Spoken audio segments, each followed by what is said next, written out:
After the passing of Prophet Muhammad, peace be upon him, the Muslim Ummah faced a great question: who would lead and how should the laws of Islam be preserved? The Prophet had left behind two primary sources of guidance.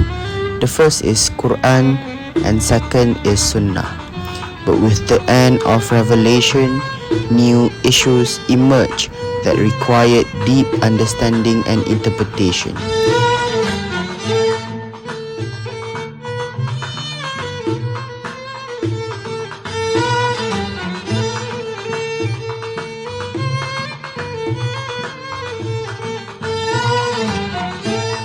From the humble city of Medina began the journey of Fiqh, the science that organizes, interprets, and develops Islamic ruling in harmony with changing times. Fiqh is not merely about what is lawful or unlawful. It is a complete system of life that governs worship, transaction, family, and social justice. This is the story of that journey, from leadership of the Khulafa ar-Rashidin to the head of the Ottoman Empire. The era of the Khulafa ar-Rashidin marks the foundation of Islamic jurisprudence after the death of the Prophet. Abu Bakr as-Siddiq, the first caliph, ruled with a firm adherence to the Quran and Sunnah. Every decision he made was cautious, ensuring that it did not deviate from the teaching of the Prophet. His firmness was evident when he confronted those who refused to pay zakat. Abu Bakr demonstrated that Islamic law must be upheld with responsibility and strength. Then came Umar al-Khattab, known for his wisdom and courage in ijtihad, using reason and analogy to address new issues that had not existed during the Prophet's time. For example, Umar introduced policies on jizya, which is tax on non-Muslim citizens, and land management in Iraq, both results of his thoughtful reasoning for the welfare of the Ummah. And then we came for the Uthman ibn Affan, contributed greatly to the preservation of the Quran by compiling and standardizing the written text, ensuring unity in recitation. Ali ibn Abi Talib, meanwhile, was known for his eloquence, intelligence, and firm sense of justice. He was a reference for legal and ethical matters. During this era, Islamic rulings were formed through shura, consultation among the companions, based on divine revelation and guided reasoning. It was the birth of ijtihad within the boundaries of the Quran and Sunnah. When power shifted to the Umayyad dynasty, the Islamic capital moved from Medina to Damascus. Islam territory expanded rapidly, reaching North Africa, Andalusia, and Central Asia.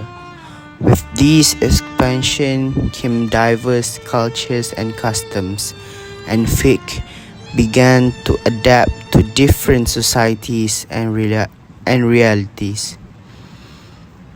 Two major schools of thought emerged, which is the first is in Medina.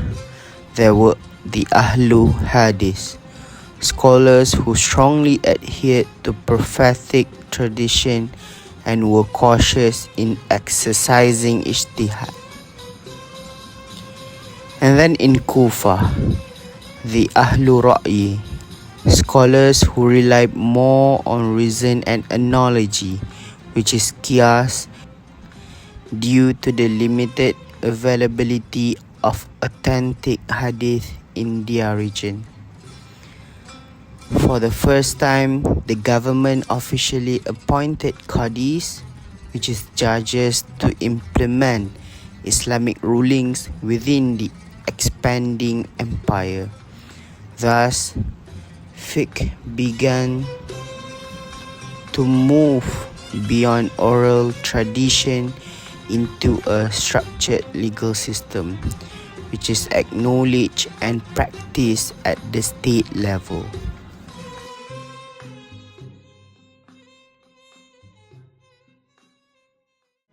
With the rise of the Abbasid Caliphate, Islam entered its golden age of knowledge.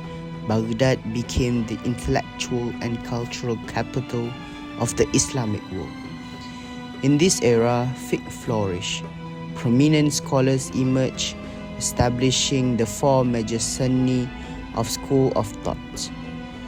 The first is Imam Abu Hanifa, known for his sharp intellect, founded the Hanafi school, emphasizing reasoning, qiyas, and istishhan, which is juristic preference.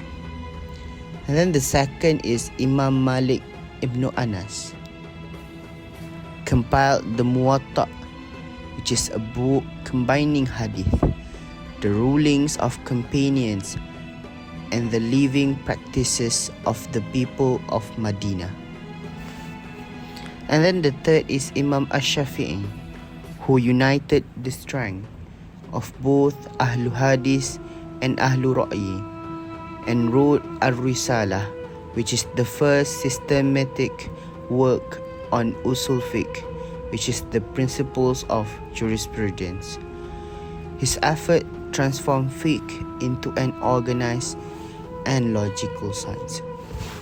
And then the last is Imam Ahmad ibn Hanbal, the founder of the Hanbali school, and emphasized strict adherence to the Quran and authentic hadith, warning against excessive reliance on reason. During this time, fiqh evolved into a complete legal system. Classical works such as Al-Umm, Al-Mabsut, and Al-Muwaddawana became enduring reference for generations of scholars. It was an age where revelation and reason coexisted in harmony, forming a civilization rooted in knowledge and justice.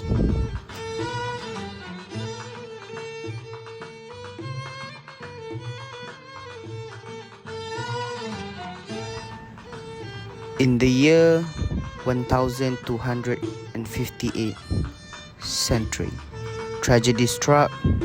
Baghdad, which is the heart of Islamic learning, was destroyed by the Mongol army. Thousands of priceless manuscripts were burned and countless scholars were killed. Yet, the fall of Baghdad did not mark the end of fiqh. Surviving scholars migrate to Egypt, Andalusia, and the Levant, which is Syria, where they established new centers of knowledge. In these regions, fiqh developed in a more practical form, accommodating the realities of multi-religious societies where Muslims, Christians, and Jews live side by side. In this way, Islamic jurisprudence became a bridge for coexistence, upholding justice and mutual respect among the different communities. The flame of fiqh never went out. It continued to burn wherever Muslims held fast to revelation.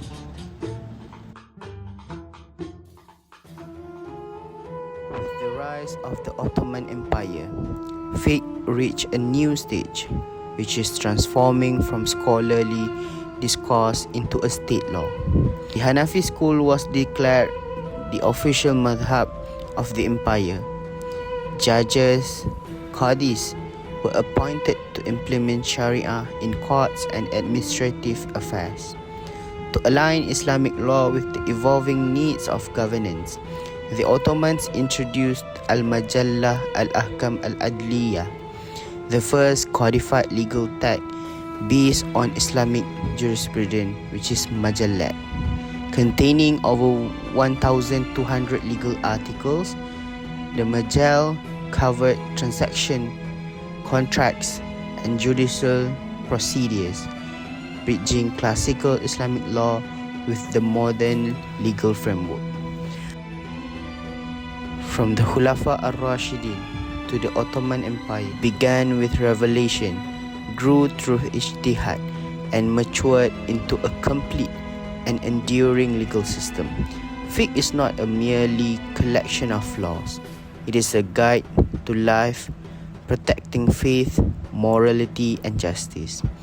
Until today, the sources of fiqh remain the compass of the Muslim Ummah, guiding us toward the straight path as revealed by Allah, the Most Wise.